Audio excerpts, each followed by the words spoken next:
magaca magacaygu waa Rashad Rashad halkee u dhalatay Rashad waxaan ku dhalatay Minneapolis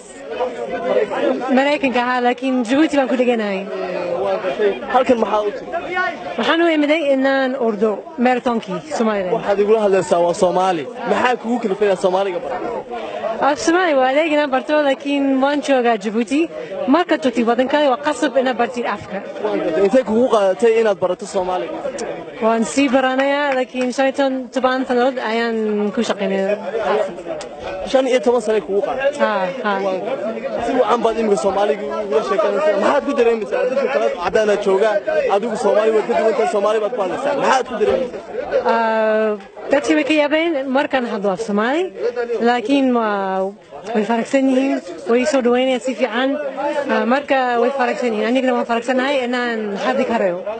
Djibouti baad ka timi oo waxa la sheegay inay tahay Afrika dhulka ugu kulul Hargeysa cimiladeeda ka waran Hargeysa way qurux badan tahay Djiboutina waa kuleel waa ruun cimiladu waa qurux habeenkina qabow subaxa qabow markaa sida igu maqaalaha waxa la diinta xiiskeeyay Laskeel ima ku jirtay dadka dalxiisayaasha Laskeel aad Laskeel dalxiiski way fiican tahay way fiicnayd aad dhul kale oo Soomaaliland ku yaala oo ay soo qabteen soo aragtay ma jirtaa maxaan arkay Soomaaliland